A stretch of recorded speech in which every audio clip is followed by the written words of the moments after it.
தினமும் தேடக்கூடிய ஒரு விடயம் என்னவென்று தெரியுமா? வாருங்கள் பார்ப்போம். நான் உங்கள் ஜனுஸ் முகமது. அதுதான் இன்பம். பணம் வந்தால் இன்பம், அழகு இருந்தால் இன்பம், அடையாளம் கிடைத்தால் இன்பம், அன்பு கிடைத்தால் இன்பம். இவை அனைத்தும் இருந்தும் ஏன் நம் மனமானது அமைதி கொள்வதில்லை?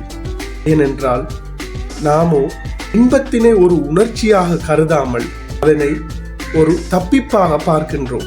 தனிமையிலிருந்து தப்பிக்க பணம், அவமானத்திலிருந்து தப்பிக்க புகழ், பயத்திலிருந்து தப்பிக்க அதிகாரம், பெருமையிலிருந்து தப்பிக்க உறவுகள். தப்பிப்பு ஒருபோதும் இன்பமாகாது. ஒரு சிறு குழந்தையை பார்ப்பீர்களாக இருந்தால் அவர்களிடம் எதுவும் இருக்காது, ஆனால் அவர்கள் சிரித்துக் கொண்டே இருப்பார்கள். ஏன் தெரியுமா?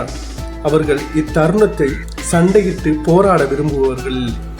இதைத்தான் புத்தரும் சொன்னார், இன்பத்தை பிடிக்க நினைக்காதீர்கள், அது துன்பமாக மாறிவிடும்.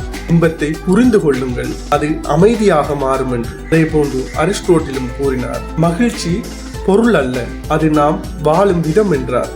அப்படியாக இருந்தால் உண்மையில் இன்பத்தை எவ்வாறு அடைவது? யாரையும் இம்ப்ரெஸ் பண்ண அவசியம் இல்லாத ஒரு மனநிலை. இரண்டாவது, யாரும் எம்மை விட்டு சென்றாலும் இதராத உள்ளம். மூன்றாவது, கிடைக்காததை சபிக்காத அறிவு. நான்காவது, கிடைத்ததை பயமில்லாமல் அனுபவிக்கக்கூடிய மனம்.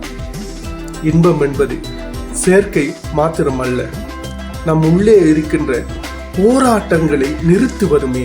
தருணத்தில் நீங்கள் இதுதான் இன்பம் என்று நினைப்பது இன்பம் அல்ல, அத்தருணத்தில் நீங்களே இன்பமாக மாறுவீர்கள். எனவே இதனை உங்கள் நண்பர்களுக்கும் பகிருங்கள்.